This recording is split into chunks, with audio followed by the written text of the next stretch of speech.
नमस्कार दोस्तों, चिंतन क्लासेस में आप सभी का स्वागत है। उत्तर प्रदेश उच्चतर शिक्षा सेवा आयोग द्वारा आयोजित असिस्टेंट प्रोफेसर भर्ती परीक्षा 2022 के लिए समान अध्ययन जीएस के कुल 30 प्रश्नों को परीक्षा पैटर्न के अनुरूप सॉल्व करेंगे। असिस्टेंट भर्ती परीक्षा में मुख्य विषय के अलावा सामान्य अध्ययन की भूमिका अत्यंत ही महत्वपूर्ण है, इसलिए इस खंड को तैयार करना बहुत ही ज़रूरी है।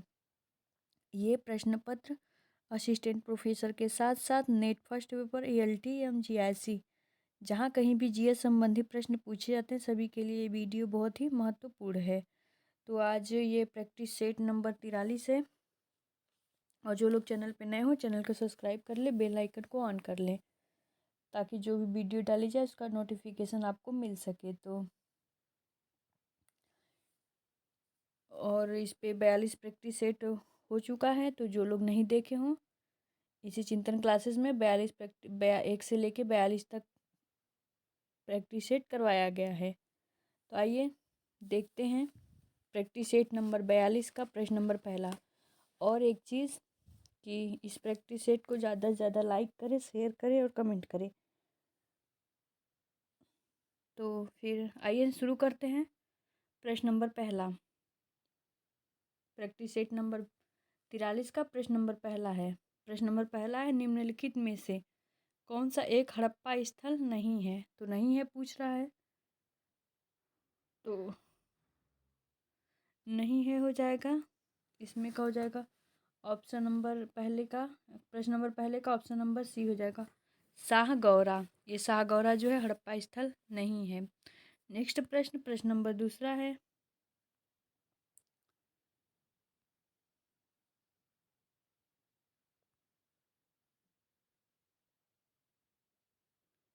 प्रश्न नंबर दूसरा, छठी शताब्दी ईसा पूर्व का मत्स्य महाजनपद स्थित था। तो छठी शताब्दी ईसा पूर्व का मत्स्य महाजनपद कहाँ स्थित था? तो हो जाएगा राजस्थान में स्थित था। दूसरे का हो जाएगा ऑप्शन नंबर बी हो जाएगा। नेक्स्ट प्रश्न, प्रश्न नंबर 3 है सॉरी, प्रश्न नंबर 3 है, भुवनेश्वर का पुरी मंदिर, भुवनेश्वर का पुरी मंदिर का निर्माण किस शैली में हुआ है? तो भुवनेश्वर का जो पुरी मंदिर है उसका निर्माण हुआ है नागर शैली में निर्माण हुआ है। प्रश्न नंबर 3 का हो जाएगा ऑप्शन नंबर ए सही हो जाएगा, नागर शैली। नेक्स्ट प्रश्न, प्रश्न नंबर 4 है, अलाउद्दीन खिलजी के सेनापतियों के नेतृत्व में गुजरात विजय अभियान, एक सेकेंड, प्रश्न थोड़ा सा बड़ा है।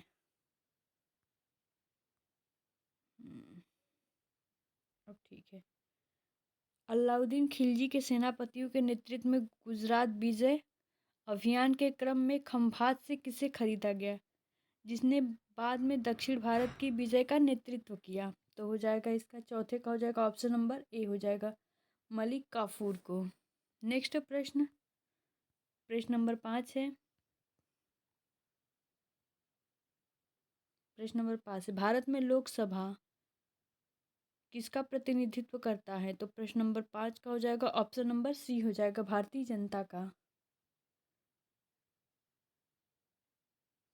नेक्स्ट प्रश्न, प्रश्न नंबर 6 है, भारतीय संविधान के अनुच्छेद 74 और 75 किन विषयों पर विचार करते हैं?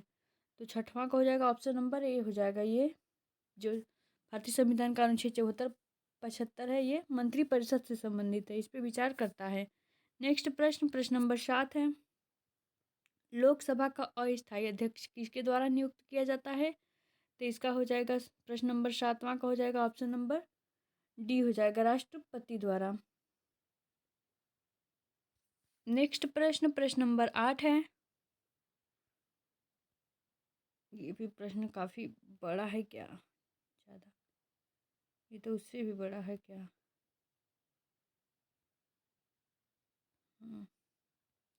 भारतीय संविधान के निम्नलिखित अनुच्छेदों में से किस एक के अंतर्गत विधानसभा परिषद की स्थापना एवं समाप्ति की व्यवस्था की गई है? तो ये इसका हो जाएगा, कौन सा अनुच्छेद है? तो अनुच्छेद हो जाएगा 8वां का हो जाएगा बी हो जाएगा, अनुच्छेद 169। तो प्रश्न नंबर 8 का हो जाएगा ऑप्शन नंबर बी हो जाएगा, अनुच्छेद 169। नेक्स्ट प्रश्न, प्रश्न नंबर 9 है, प्रश्न नंबर 9 है। प्रश्न नंबर 9। इनमें से कौन सा पौधा नाइट्रोजन स्थिरीकरण में सहायक नहीं है, पूछ रहा है। तो नहीं है को हम लोग ध्यान देंगे। तो इसमें हो जाएगा 9 का हो जाएगा ऑप्शन नंबर डी हो जाएगा, धान है इसमें। नेक्स्ट प्रश्न, प्रश्न नंबर 10 है। ये भी तो थोड़ा सा बड़ा प्रश्न है।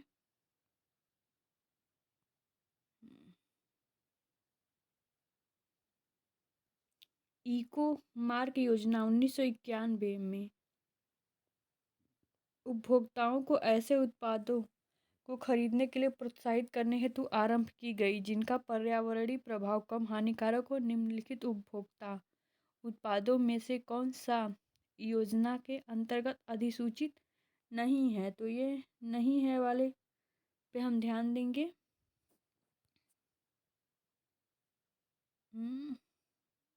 नहीं है वाले पे हम लोग ध्यान देंगे। तो 10 का हो जाएगा ऑप्शन नंबर डी हो जाएगा, औषधियाँ एवं प्रतिजैविकी। 10 का हो जाएगा ऑप्शन नंबर डी हो जाएगा। नेक्स्ट प्रश्न, प्रश्न नंबर 11 है। उत्तर प्रदेश में प्रथम बायोटेक पार्क स्थापित किया गया है। ये कहाँ स्थापित किया गया? 11 का हो जाएगा ऑप्शन नंबर सी हो जाएगा, लखनऊ में। नेक्स्ट प्रश्न, प्रश्न नंबर 12 है। सुनामी की उत्पत्ति किसके द्वारा होती है? तो सुनामी की उत्पत्ति किसके द्वारा होती है? तो हो जाएगा प्रश्न नंबर 12 का हो जाएगा ऑप्शन नंबर सी होता है, सी हो जाएगा। समुद्र के भीतर उत्पन्न होने वाले भूकंपों से होती है सुनामी की उत्पत्ति। नेक्स्ट प्रश्न, प्रश्न नंबर 13 है।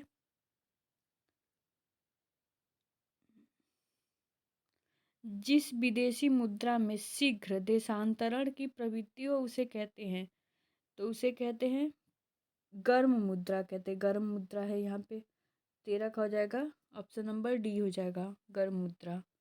नेक्स्ट प्रश्न, प्रश्न नंबर 14 है। भारत में कागजी नोट मुद्रा को जारी करने का पूर्ण अधिकार किसके पास है? तो ये हो जाएगा रिजर्व बैंक। 14 का हो जाएगा ऑप्शन नंबर सी हो जाएगा। नेक्स्ट प्रश्न, प्रश्न नंबर 15 है। मुद्रा के अवमूल्यन के फलस्वरूप होता है। तो मुद्रा के अवमूल्यन के फलस्वरूप क्या होता है? तो 15 का हो जाएगा डी हो उपयुक्त सभी।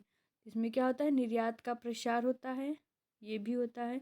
आयात व्यापार का संकुचन होता है, ये भी होता है। आयात स्थानापत्ति का प्रसार होता है, ये भी होता है। आई थिंक उपयुक्त सभी होता है। नेक्स्ट प्रश्न, प्रश्न नंबर 16 है।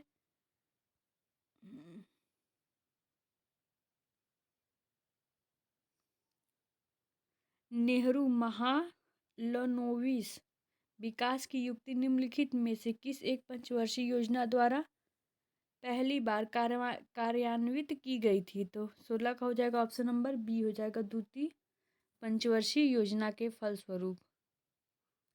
नेक्स्ट प्रश्न, प्रश्न नंबर, एक सेकेंड, आप लोग इसका कमेंट करके बताइएगा कि ये कब से कब तक थी, द्वितीय पंचवर्षीय योजना की कब शुरुआत हुआ था और कब खत्म हुआ था, इसका सन क्या था, आप लोग कमेंट करके बताइएगा।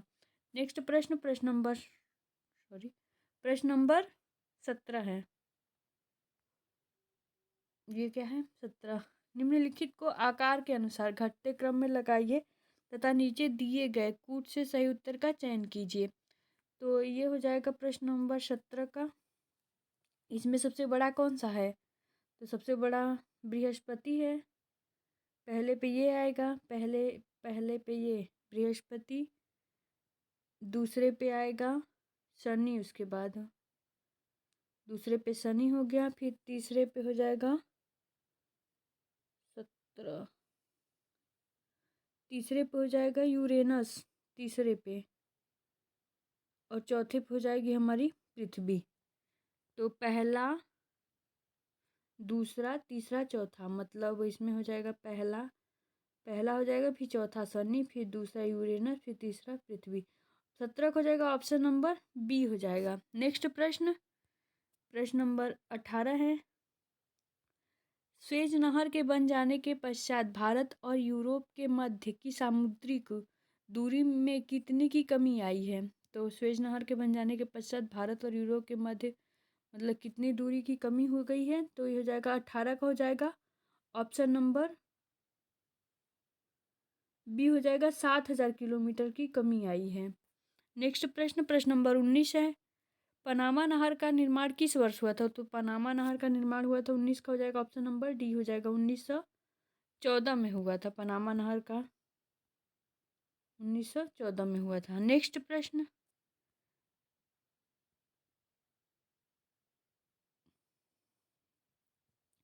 प्रश्न नंबर 20 है।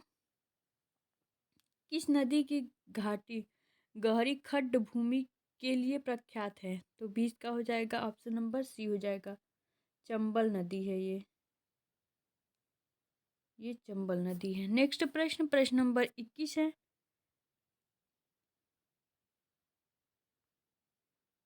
21 है, सर्वोच्च जनसंख्या घनत्व 2011 जनगणना के अनुसार अवरोही क्रम में भारतीय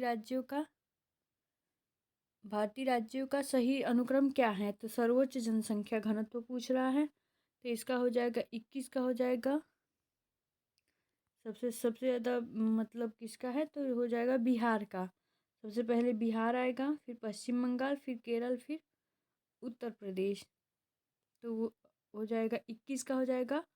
ऑप्शन नंबर बी हो जाएगा। नेक्स्ट प्रश्न, प्रश्न नंबर 22 है। एकीकृत परिपथ के आविष्कार से किस पीढ़ी का जन्म हुआ? तो ये हो जाएगा 22 का हो जाएगा। ऑप्शन नंबर सी हो जाएगा, तृतीय पीढ़ी का। नेक्स्ट प्रश्न, प्रश्न नंबर 23 है। सामान्य रूप से प्रयुक्त किया जाने वाला कंप्यूटर है। तो सामान्य रूप से जो प्रयुक्त होता है कंप्यूटर, उसको कहते हैं digital computer. Option number B हो जाएगा। नेक्स्ट प्रश्न, प्रश्न नंबर 24 है। चतुर्थ पीढ़ी का मुख्य अवयव क्या था? तो चतुर्थ पीढ़ी का मुख्य अवयव जो था बृहद एकीकृत परिपथ था। 24 का भी हो जाएगा, बी हो जाएगा। नेक्स्ट प्रश्न, प्रश्न नंबर 25 है।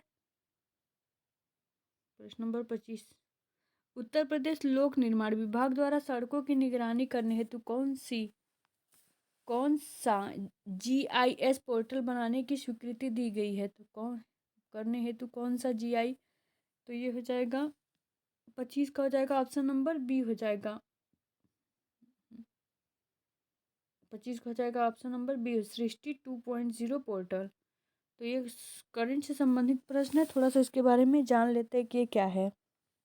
उत्तर प्रदेश लोक निर्माण विभाग को हाईटेक बनाया जा रहा है। इसके लिए जीआईएस पोर्टल सृष्टि 2.0 बनाने की स्वीकृति प्रदान की गई है। सृष्टि 2.0 पोर्टल के माध्यम से लोक निर्माण विभाग की समस्त सड़कों की सूचना एक क्लिक पर आसानी से उपलब्ध हो जाएगी। इस तकनीकी के माध्यम से लोक निर्माण विभाग की सड़कों की नेटवर्क प्लानिंग, सड़कों की मरम्मत व एडवांस प्लानिंग करने में सहायता मिलेगी। सृष्टि 2.0 पोर्टल को एनआईसी दिल्ली के माध्यम से तैयार किया जा रहा है। पोर्टल की अनुमानित लागत कितना है? तो वो है 6.30 करोड़ रुपए तथा इसे 31 मार्च 2023 तक पूर्ण कराकर अप्रैल 2023 के पहले सप्ताह में शुरू कर दिया जाएगा। तो नेक्स्ट प्रश्न देखते हैं, प्रश्न नंबर 26 है। 26, प्रतिवर्ष राष्ट्रीय कैंसर जागरूकता दिवस कब मनाया जाता है? तो 26 का हो जाएगा। ऑप्शन नंबर ए हो जाएगा, 7 नवंबर को मनाया जाता है ये हो जाएगा 7 नवंबर को मनाया जाता है ये। नेक्स्ट प्रश्न थोड़ा सा इसके बारे में भी जान लेते हैं कि ये क्यों चर्चे में रहा। तो भारत में प्रतिवर्ष 7 नवंबर को राष्ट्रीय कैंसर जागरूकता दिवस मनाया जाता है ताकि जानलेवा बीमारी से लड़ने के लिए शुरुआती कैंसर का पता लगाने की आवश्यकता के बारे में जागरूकता फैलाई जाए।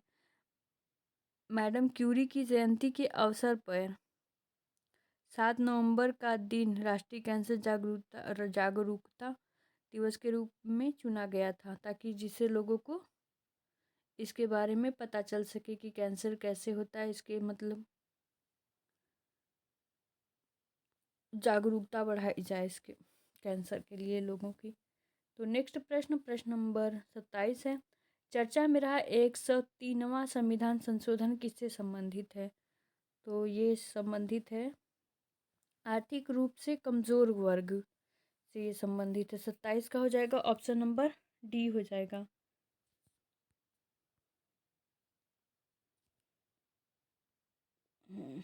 इसके बारे में थोड़ा सा जान लेते हैं कि क्यों चर्चा में रहा। 7 नवंबर 2022 को सुप्रीम कोर्ट ने सामान्य वर्ग के आर्थिक रूप से कमजोर लोगों के लिए 10% आरक्षण के प्रावधान को बरकरार रखा। 5 जजों की बेंच में से 3 जजों ने संविधान के 103वें संविधान संशोधन अधिनियम 2019 को सही माना है। 2 न्यायाधीशों ने इस पर असहमति जताई है। तो आइए नेक्स्ट प्रश्न देखते हैं। प्रश्न नंबर 28 है, 7 से 9 नवंबर 2022 तक कहाँ वर्ल्ड ट्रैवल मार्केट 2022 का आयोजन किया गया? तो ये हो जाएगा ऑप्शन नंबर सी हो जाएगा। इसका आयोजन हुआ था लंदन में हुआ था। नेक्स्ट इसके बारे में थोड़ा सा जान लेते हैं। 7 से 9 नवंबर 2022 तक लंदन में वर्ल्ड ट्रैवल मार्केट 2022 का आयोजन किया गया है, जिसका उद्देश्य विभिन्न पर्यटन उत्पादों और सेवाओं को प्रदर्शित करना है। तो इसका उद्देश्य क्या था? विभिन्न पर्यटन उत्पादों और सेवाओं को प्रदर्शित करना। नेक्स्ट प्रश्न नंबर 29 है। तो ये शोध से संबंधित प्रश्न आ गया। क्रियात्मक अनुसंधान में संबंधित साहित्य के अवलोकन का क्या उद्देश्य है? तो 29 का हो जाएगा ऑप्शन नंबर सी हो जाएगा। यह प्रभावी विचारों तथा क्रियाकलापों की पहचान करता है। नेक्स्ट प्रश्न नंबर 30 है, शोध में जोड़ तोड़ सदैव किसका भाग होता है? तो शोध में जोड़ तोड़ किसका भाग होता है? तो हो जाएगा ऑप्शन नंबर डी हो जाएगा, प्रयोगात्मक शोध के भाग होते हैं। तो आज हम लोगों ने प्रैक्टिस सेट 43 भी कर लिया, और जिन लोगों ने प्रैक्टिस 1 से लेकर प्रैक्टिस सेट नंबर 42 इसी चिंतन क्लासेस में हुआ है, जो लोग नहीं देखे हो, जो लोग चैनल पे नए हो, सब्सक्राइब कर ले और सारे प्रैक्टिस सेट को देख ले, क्योंकि ये असिस्टेंट प्रोफेसर के साथ साथ ईएलटी एवं जीआईसी मतलब जहाँ भी जो भी हो करंट जीएस से संबंधित प्रश्न पूछे जाते हैं, सभी के लिए बहुत ही महत्वपूर्ण प्रश्नोत्तरी चल रही है। तो इसको ज़्यादा से ज़्यादा शेयर करें, लाइक करें और कमेंट करें। तो फिर मिलते हैं नेक्स्ट वीडियो में। ओके, धन्यवाद।